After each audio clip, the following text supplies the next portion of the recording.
Academy game sent me Tudor, so let's get it to the table. In Tudor, you play as a lord serving in the House of Tudor in the court of King Henry VIII. You will place members of your family in the positions of influence to gain prestige. Whatever you do in the game, you'll need to survive the intrigues of the court and climb the ranks of the Tudor court to win the game. At the beginning of the game, you will each have a player screen that includes a hand. Each player will take turns selecting their starting rings to place on one of the fingers of the player screen. At this point, you'll want to select two different colored rings that match faction tokens that are on the bottommost spaces of the throne room columns. When deciding where to place your rings, you'll want to look at the player screen and see what actions you can enhance by putting certain rings on certain fingers. For example, if you have placed your rings on the 4th and 5th fingers, you will enhance the B action. But if you were to put them on the 1st and 5th fingers, you can enhance the F action. You will also take faction cards that match the same color as rings that you chose. Players will be sending their workers to the throne room to work their way up the ranks of the royal court. When you make it to the top, then you will hold the top office. When occupying a top office, you will take a new privilege ring and place it on your player screen. Remember to position your rings in a way that grants you enhanced actions for your workers to perform. If another player makes it to the top while your worker is on top, they will kick you out and take one of your rings. To move through the throne room, you'll play a faction card matching the color of the faction token occupying the space, or you can move onto it if you have the matching color ring on the player screen. As you move spaces, you will pick up faction tokens as well as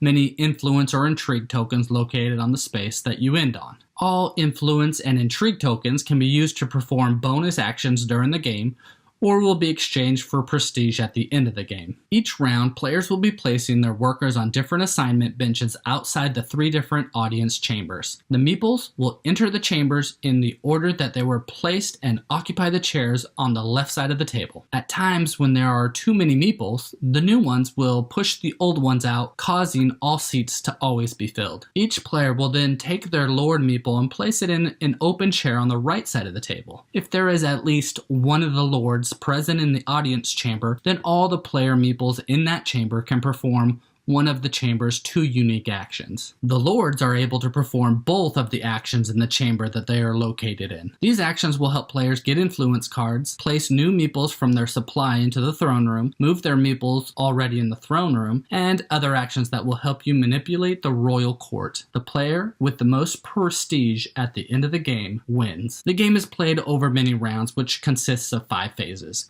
Each round is represented by one of King Henry's wives pictured on the board. You will use the frame to keep track of rounds. Depending on your blue scenario card, the number of rounds might be different each time that you play. There's a recommended scenario for the first time you play, but besides then, you will randomly choose a red and green scorecard and a blue scenario card. These cards will include ways to score prestige points at the end of the game, what bonus actions that you can take by using your influence or intrigue tokens, and how many meeples that you will be assigning in the first and following rounds, and also how many rounds there are in the scenario based on the player count. Phase 1 is the chamber assignment. You will take some of your meeples depending on what the blue scenario card says, and you will take turns placing them on the benches of your choice. Phase 2 is chamber entry. The doors open in the audience chambers and the meeples will enter the chamber maintaining their assigned order. The top meeple will take the topmost seat, and so on. The number of chairs available depends on the number of players in the game. If there are no chairs available, all meeples already in chairs will be pushed upwards to make room at the bottom. Any meeples pushed off the top of the chair is returned to the player's supply.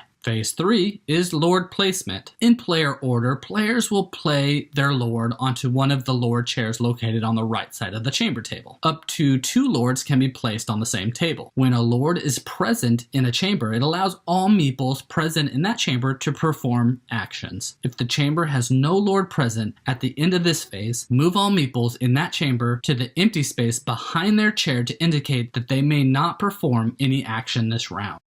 Phase 4 is audience chamber actions. In player order, players will activate one of their meeples or lord that hasn't performed its action this round. Players will go around until there is no more meeples or lords to activate. Once a figure is activated, it is moved behind its chair to show that they have done their action this round. Whenever a player takes the office that you previously held, they will take a ring from your screen. Now both players can rearrange their rings since rings have been gained and lost for those players. The new meeple will stay in office until disgraced by another player, and this meeple will never be moved by any actions. Bonus actions can be played anytime and are played in addition to and separate from any lord or meeple actions, and these are listed on the sides of the player screen. Also remember your scenario card bonus actions. The card will specify bonus actions available in each game that can be performed by using influence and intrigue tokens. The player screen lists each action A through F with the highlighted fingers you need to have rings on to gain the enhancement bonus. It's also important to understand that you can only rearrange the rings on your player screen when a ring is gained or a current ring is lost. Phase 5 is the end of round phase, and the lords are removed from the chambers, the meeples are placed back in their chairs, end of round prestige is totaled and added to the track, the round marker is moved to the next portrait, and lastly, the new start player is the next player clockwise. If this is the last round, the game is over and the in-game prestige points specified by the scoring cards are totaled and added to each player's score on the prestige track. Each player adds their remaining influence and intrigue tokens and faction cards. The player with the most will be awarded 5 points, and depending on player count, second and third place will score points as well. The player with the most prestige is the winner, and all other players will address the winner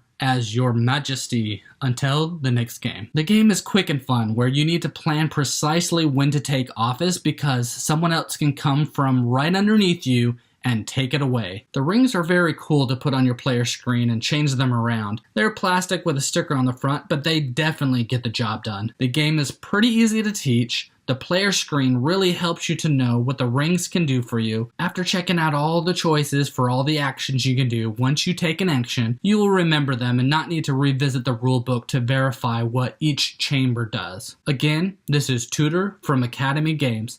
If you like what you see, then go buy it.